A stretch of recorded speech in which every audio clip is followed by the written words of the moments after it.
welcome or welcome back to my channel. So it's your girl, Lancetti.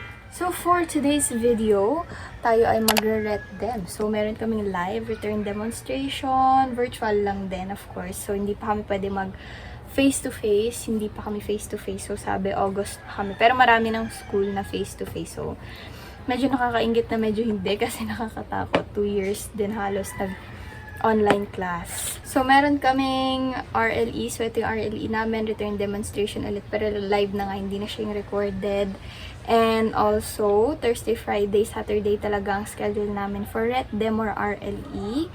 Bukas holiday. So, Saturday na yung iba. Tapos, ang gagawin namin for today is NGT or nasogastric tube insertion and feeding and bandaging yata. Tapos, meron kaming IV insertion tsaka blood transfusion. Pero, susunod na araw na yung iba.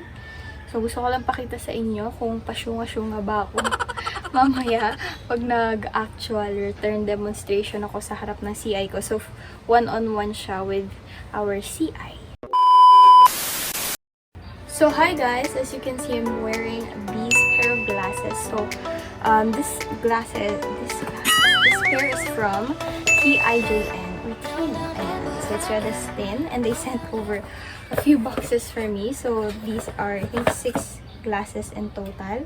So meron siyang clear glasses. So ito wala siyang grado, hindi siya anti-radiation glasses. Pero kung gusto niyo magpa-customize, pwede yung frame niya kasi ang ganda.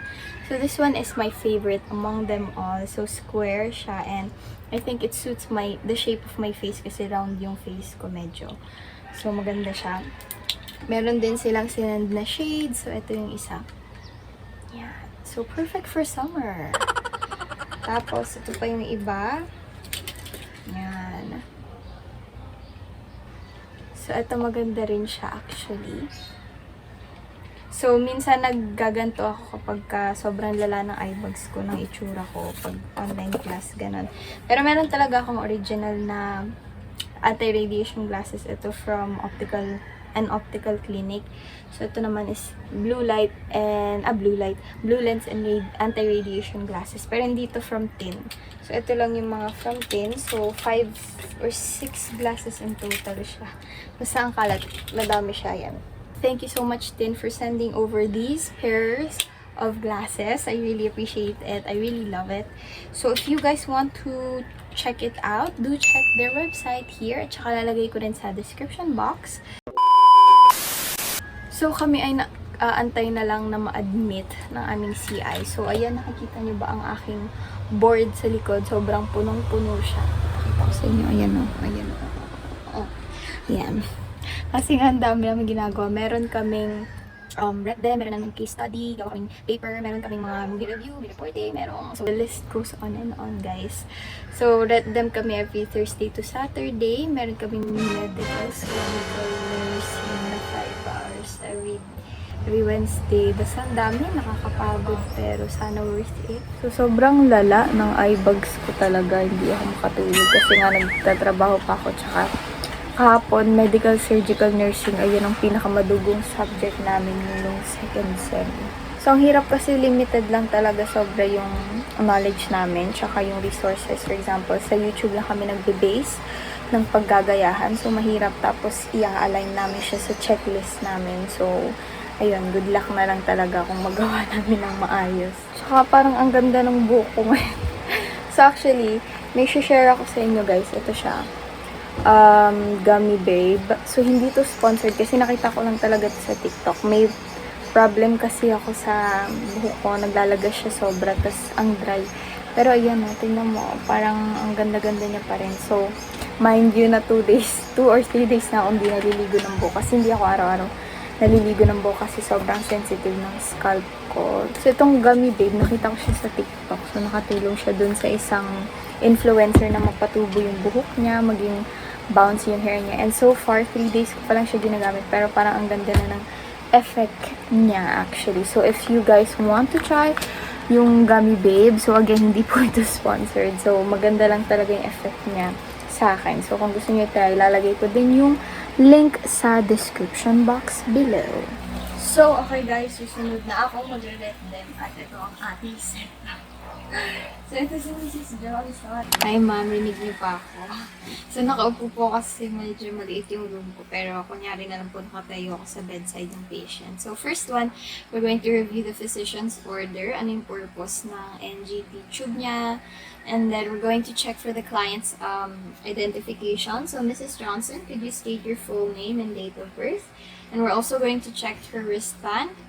And we're gonna gather all the equipment. So all my equipments are at the bedside.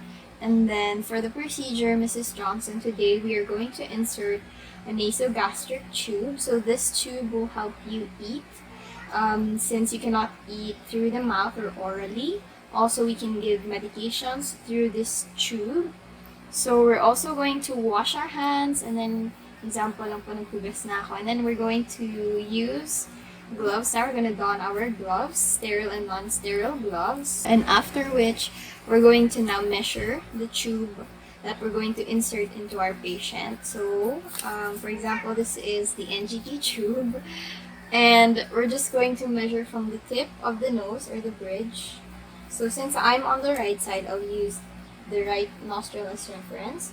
From the tip of the nose to the earlobe, and then down to the xiphoid process, below the xiphoid process or sternum or stomach. And then we're going to mark the end. So after which we're going to wipe our patient's face with the towel, also the nose, making sure everything is clean.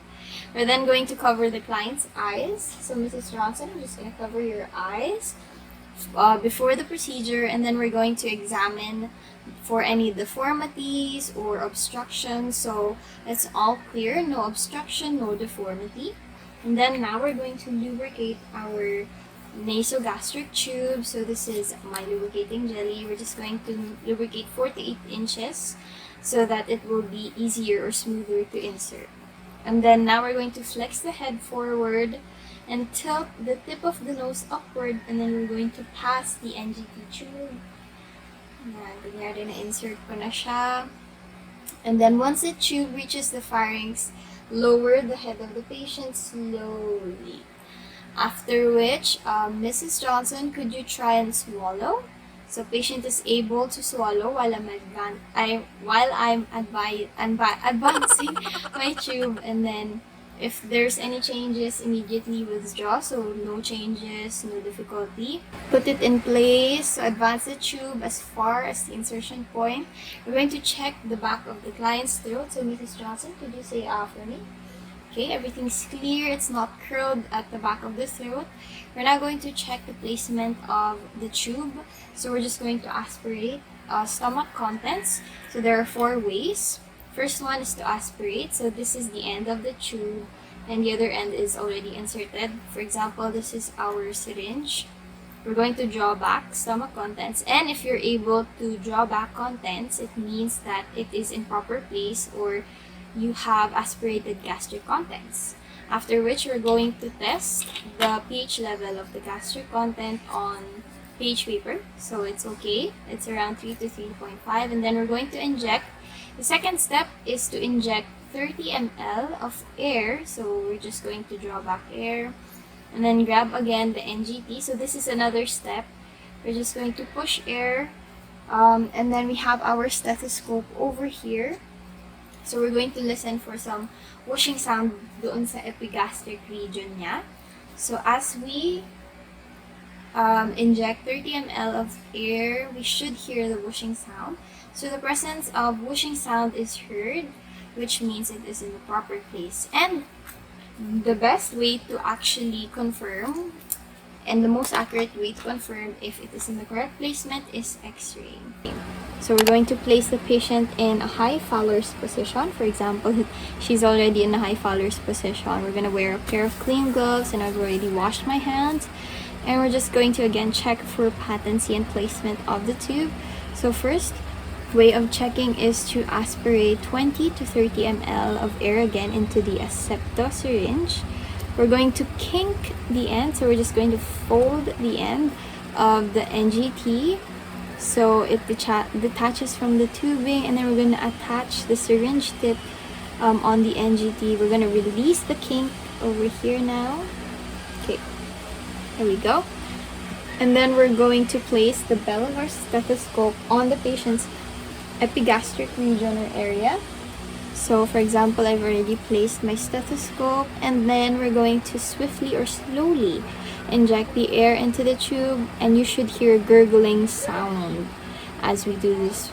So if you do hear it, so it means the tube is in place. We're now going to check for gastric residual if it's not agency practice. So we're going to lower the NGT again below the client's level, and then we're going to aspirate gastric contents like we did earlier. So for example, this is lowered, so we're going to draw back, and then there should be contents aspirated. So we're going to observe the color and measure the amount. So if it's okay, it means it is in proper place as well. And then we're going to drain the aspirated contents back by lifting the tube 12 inches above the point of insertion. Okay, so now we're going to infuse the feeding formula. If we're going to use a septo syringe, we're just going to fill the syringe with the feeding formula. For example, this is the feeding formula. Depends on the doctor's prescription or order. And then we're going to release the tube and then hold the syringe at 12 inches again above the point of insertion, and then refill as necessary. And now we're going to pretend this is the enteral feeding bag, and then we're just going to kink the tip of the NGT like this again, and then attach the enteral feeding bag like so. So kunyari naka-attach na siya. And then we're going to open the clamp and regulate the flow by observing drops. So meron siyang drops.